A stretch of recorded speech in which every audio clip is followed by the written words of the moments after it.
Let's go to Clara, who's on the line in Phoenix, Arizona. Clara, you're on the Ken Coleman Show. Hi. Hi, Clara. How are you? Great. I was calling because I have a follow-up from Okay. the last time I spoke to you, which was late October. Okay, great. So the last time I spoke to you, I was looking to look for something else, traveling a lot away from baby and from my husband. And since then, I have transitioned to a new position. It wasn't something that, was my dream job, but I was willing to take that hit. Mm-hmm. Large pay cut wasn't in my profession, but it was a blessing in disguise because within 6 months of being in that position, I was able to apply and move on up, where I received a very generous job offer within the same agency. Wow. And really big pay increase, even though I did take that hit. Yes. We got to cheer for that, Clara. Come on now. It's okay for you to shake your shoulders wherever you're at, folks. We're celebrating for Clara.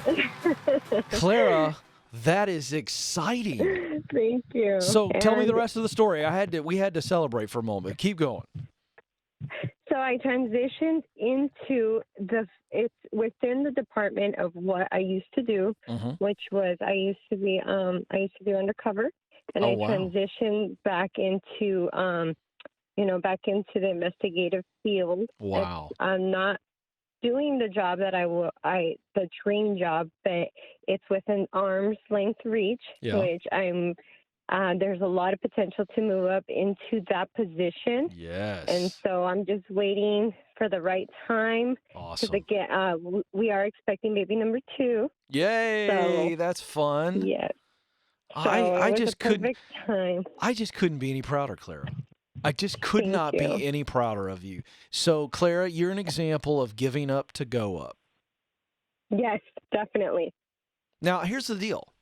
I'm not going to teach for a moment. I could, but I'd rather you teach.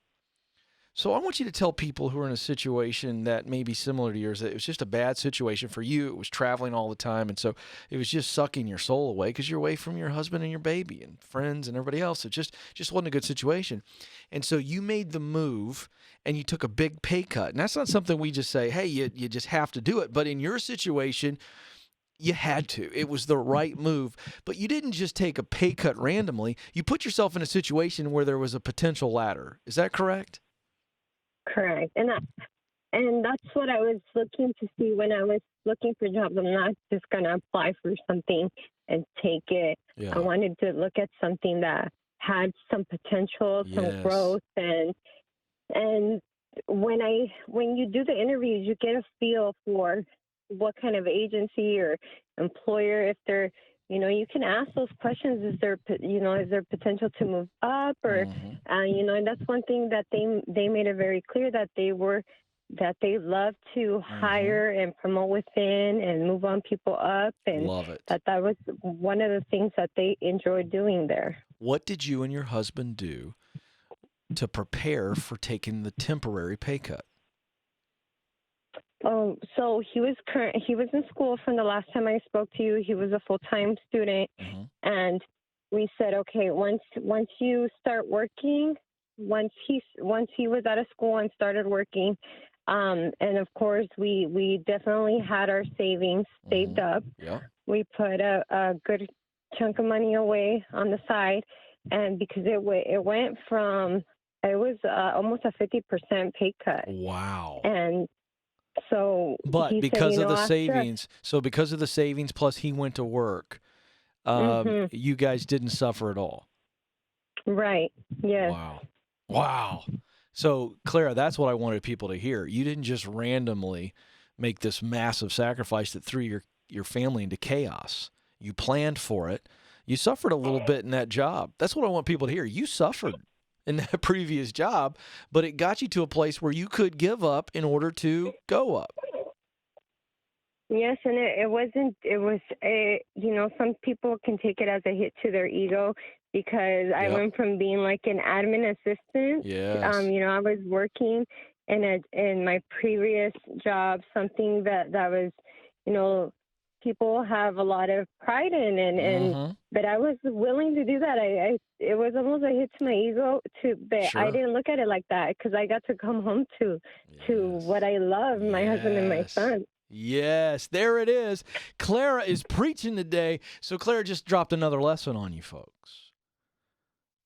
It is easy when you take a intentional and strategic step backwards.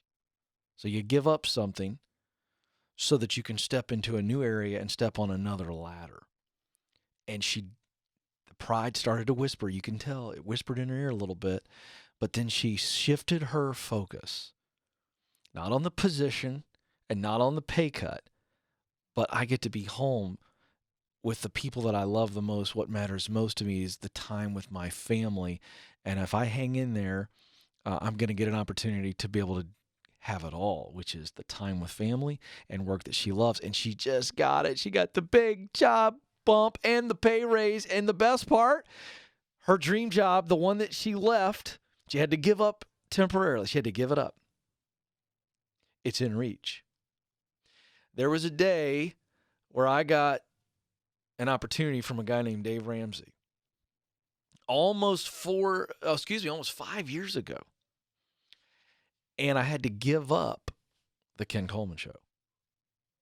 I had to give it up. I'd worked hard for it. Started out on weekends, paying for an hour, self-funding it. I moved to weekdays and drive time, which was honestly, for my background and my experience level, was an incredible opportunity to get drive time, 2 hours, coming home out of Rush Limbaugh. And Dave Ramsey says, hey, I want you to come here. But it means that you got to leave. You got to leave Atlanta. You got to leave the Ken Coleman Show, which I believed in. Had to leave Joe, for crying out loud. You can only imagine how hard that was. And I'll never forget, knowing it was just the right thing. Just like Clara. It's the right thing. Sometimes you have to give up in order to move up. Sometimes you have to give up in order to move up. And you got to plan for it. And we did, and it's paid off. And it was absolutely worth it. Now here we go, the Ken Coleman Show. The second version is a heck of a lot better than the first. And helping a lot more people, So, again, Clara, you are a hero. That is awesome stuff right there. Incredible. And by the way, she's going to get that sooner than she even thinks. She's going to get that ultimate dream job back. And this time, she gets to be home with family. You can have it all. Not always at the right time. Not all at the same time. Not always. Not right away. And then eventually you can have it all. But it's not just as simple as I'm going to hustle and I'm going to have everything that I want right now. You can have that, but it takes time. And Claire's a great example.